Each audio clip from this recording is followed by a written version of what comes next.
मसीह की सबों को। यीशु मसीह के नाम से आप सबों को जय मसीह की।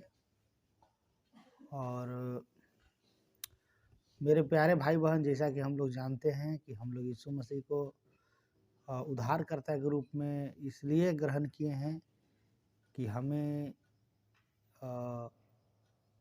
स्वर्ग जाना है और यीशु मसीह के स्वर्गीय बुलाहट में हम बुलाए गए हैं। इस बात को हमेशा याद रखिए। दूसरा चीज़ कि हम संसार में रहते हैं, इसके बावजूद भी संसार के नहीं हैं। हम संसार में रहते हैं, संसार में हम हैं, इसके बावजूद भी हम संसार के नहीं हैं, स्वर्ग के हम लोग। इस बात को स्मरण करके हम लोग को जीवन जीना है। और कैसे हैं आप लोग भाई बहन? बीते दिनों से हम सीखते हुए आ रहे हैं क्षमा के बारे में, और कितना लोग जो है कि क्षमा के बारे में कुछ ना कुछ सीखा है और अपने जीवन में परिवर्तन लाया है। अगर किन्हीं के पास कुछ है कि सप्ताह में आपने क्षमा के बारे में कुछ सीखा और क्षमा जो है कि आप करने के लिए सीख गए, या फिर क्षमा वाला हृदय आपके जीवन में आया।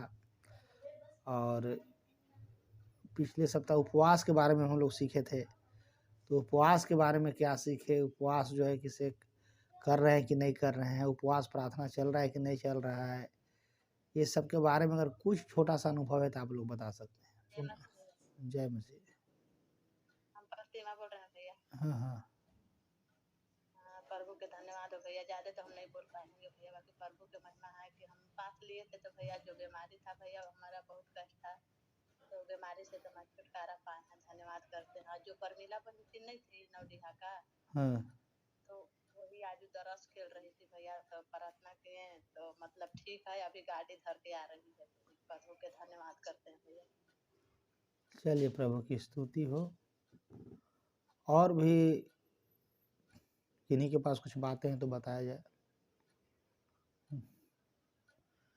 और परमिला बहन का जो है पथरी का बीमारी था और अभी ठीक है वो।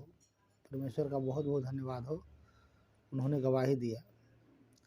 उपवास प्रार्थना जब हम किए तो इस टाइप का हमको आशीष मिला है। आज हम लोग क्षमा के बारे में देखने के लिए जा रहे हैं। पिछला बार हम लोग देखे कि क्षमा क्या है, क्षमा करने का आदेश बाइबल देती है, क्षमा हमें करना चाहिए, क्षमा नहीं करेंगे तब क्या होगा, क्षमा कितना बार करना चाहिए, ये सारी बातों को हमने देखा और आपने सुना। आज हम लोग क्षमा के उदाहरण के बारे में देखेंगे। बाइबल में कुछ लोग पुराने नियम में भी क्षमा किए हैं, कुछ लोग नए नियम में भी क्षमा किए हैं, और बहुत सारा जगह पे क्षमा के बारे में लिखा हुआ है।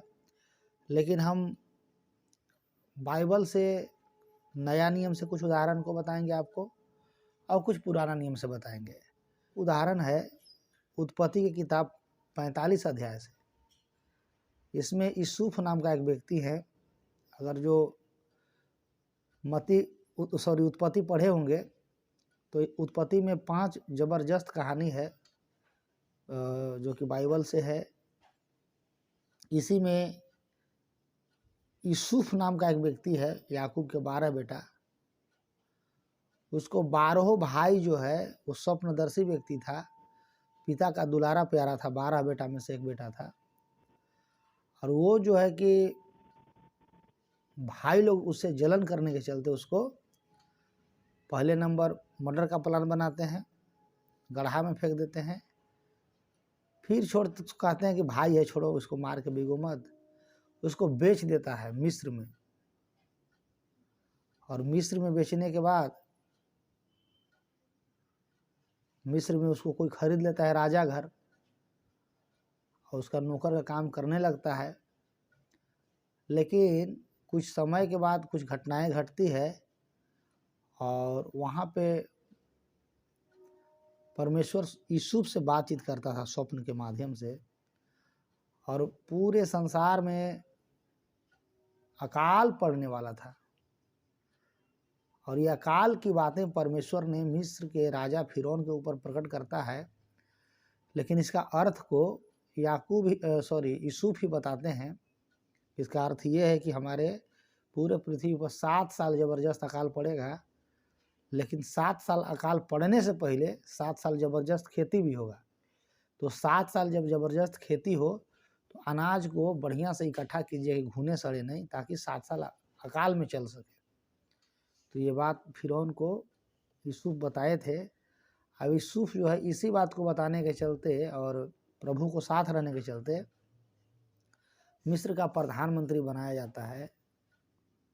और वहाँ पे ये भी घटना घटती है कि जो 12 भाई उसको बेचा था उन लोग को भी अनाज घट जाता है, लेकिन सबको पता था कि अनाज मिस्र में है और अनाज बट रहा है, वहाँ जाके हम लोग खरीद सकते हैं।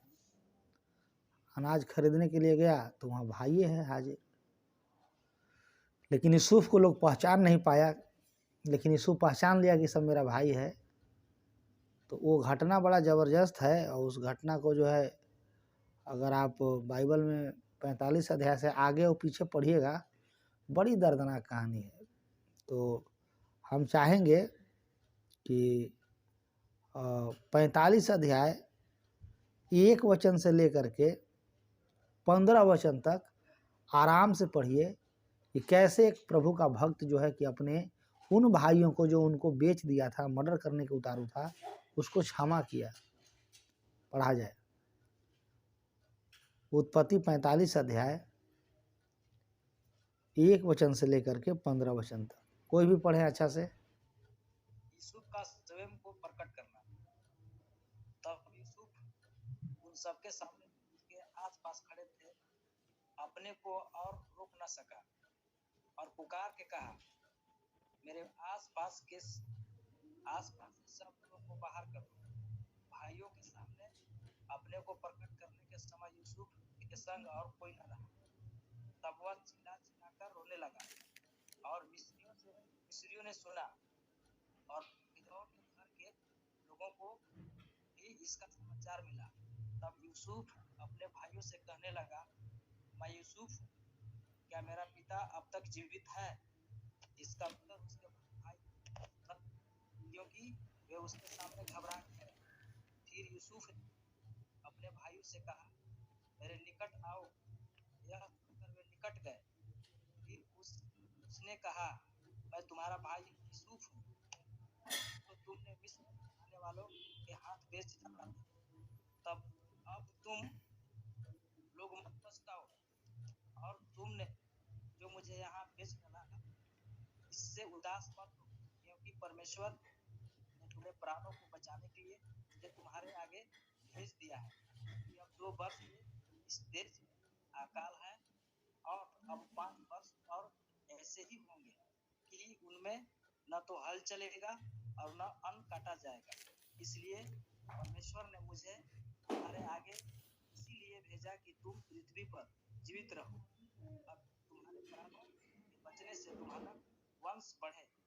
इस रीति अब मुझको यहाँ पर भेजने वाले तुम नहीं, परमेश्वर ही ठहरा, और उसी ने मुझे फिरौन का पिता सा और उसके सारे घर का स्वामी और सारे मिस्र देश का प्रभु ठहरा दिया है। अतः पिता के पास जाकर कहो, तेरा पुत्र यूसुफ यह कहता है कि परमेश्वर ने मुझे सारे मिस्र का स्वामी ठहराया है, इसलिए तू मेरे पास बिना विलंब किए चला आ। तेरा निवास गोशेन भेड़ बकरियों बैलों और अपने सब कुछ समेत मेरे निकट रहेगा, और अकाल के जो 5 वर्ष और होंगे उनमें मैं वही तेरा पालन पोषण करूंगा। ऐसा ना हो कि तू और तेरा घराना वरन जितने तेरे हैं वे भूखों मरे, और तुम अपनी आंखों से देखते हो, और मेरा भाई बिन्यामीन भी अपनी आंखों से देखता है कि जो हम से बातें कर रहा है वह यूसुफ है।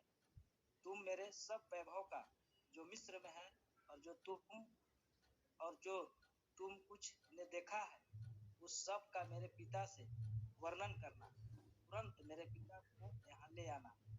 तब वह अपने भाई बिन्यामीन के गले से लिपट कर रोया और बिन्यामीन भी उसके गले से लिपट कर रोया। वह अपने सब भाइयों को भी चूमकर रोया और इसके पश्चात उसके भाई उससे बातें करने लगे। बस बस छोड़ दीजिए। ये कहानी आप लोग को समझ में आया? कुछ कहानी का हम आउटलाइन समझा दिए थे और कुछ लाइन अभी भी समझा रहे हैं कि यूसुफ एक बहुत धर्मी व्यक्ति था और अपने उन भाइयों को, जो भाई उसको मिस्र देश में बेच दिया था, अपने उन भाइयों को जो उसे गड्ढा में डाल दिया था, अपने उन भाइयों को जो उनसे नफरत करते थे, क्षमा किया। और क्षमा किया। 5वां वचन में क्या लिखा है? अब तुम लोग मत पछताओ और तुमने जो मुझे यहाँ बेच डाला, इसे उदास मत हो, क्योंकि परमेश्वर ने तुम्हारे प्राणों को बचाने के लिए मुझे तुम्हारे आगे भेज दिया है। क्या बात है। तो यहाँ पे जो है कि ये चीज़ जो है कि एक विश्वासी के जीवन में हम लोग पाते हैं कि यूसुफ ने जो है अपने भाइयों को क्षमा किया। यूसुफ ने अपने भाइयों को क्षमा किया और बहुत ही ढाढ़स दिया। हालेलुया। और दूसरा चीज़, अगर हम लोग नया नियम से देखेंगे तो स्थिफनुस नाम का एक व्यक्ति था, उन्होंने अपने मर्डर करने वालों को क्षमा किया।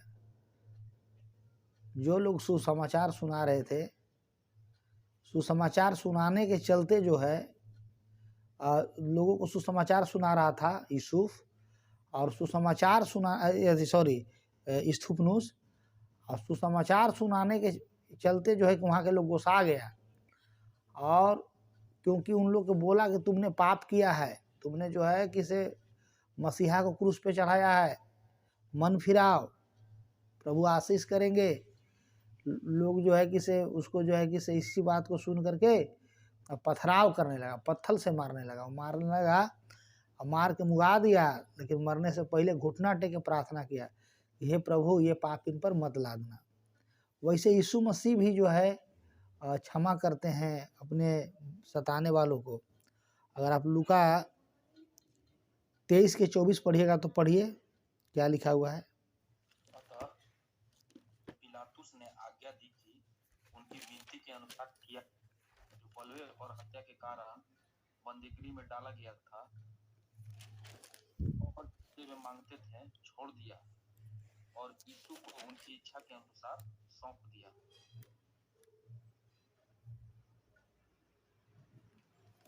और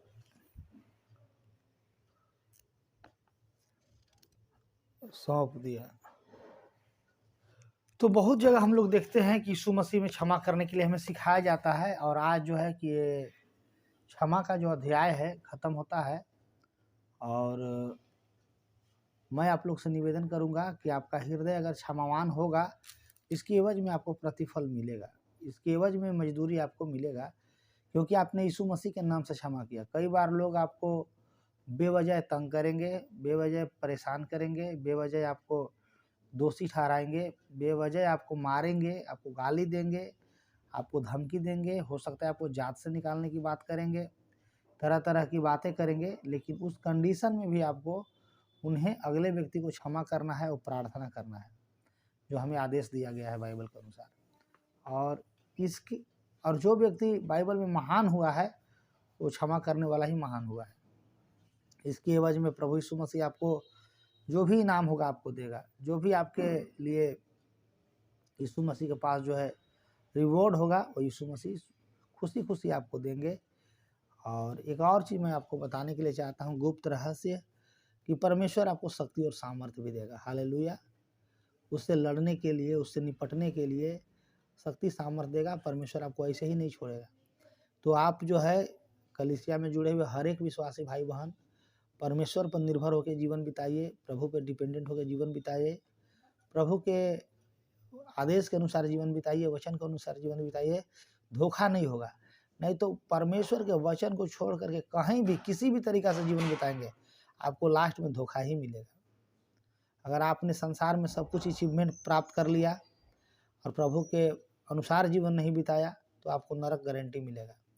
अगर आपको मान लीजिए कि से संसार में बहुत दुख उठाया आपने, बहुत ही कष्ट से जीवन बिता रहे हैं, लेकिन आप आत्मिक जीवन जी रहे हैं, तो धरती पर भी आप ठीक रहेंगे और ऊपर स्वर्ग में जगह मिलबे करेगा। इसलिए यीशु मसीह एक बार कहा है कि न तो तुम संसार से न संसार के किसी वस्तु से प्रेम रखो। फिर एक जगह यूहन्ना में यीशु मसीह कहे हैं कि तुम संसार के नहीं हो, संसार में से मैंने तुझे चुन लिया है। अगर संसार के तुम होते तो संसार अपनों से प्रीति रखता, प्रेम रखता, तुमसे इसलिए बैर रखता है कि तुम संसार के नहीं हो। यीशु मसीह से दुनिया के लोग इसीलिए बैर किया कि यीशु मसीह संसार का नहीं था, वो स्वर्ग का था। यीशु मसीह का राज स्वर्ग का है, धरती का नहीं है। इसलिए धरती के लोग यीशु मसीह के सताया, लेकिन स्वर्ग में पूरा स्वर्ग उसको भूमंडल पूरा दंडवत करता है। तो प्रभु के नाम की महिमा हो। तो क्षमा करिए और यीशु मसीह का रूप को धारण कीजिए, और इसके चलते आपको अगर जीवन में कुछ गवाही बनता है तो उसको गवाही को जरूर शेयर करें, ताकि और लोग भी आशीष को प्राप्त कर सकें। तो आप लोग एक निर्णय लीजिए प्रभु के सामने, आंख बंद करके प्रार्थना मेरे साथ कीजिए और बोलिए आंख को बंद करके कि हे प्रभु, इस संध्या काल के समय मुझे क्षमा करने की शक्ति दे प्रभु।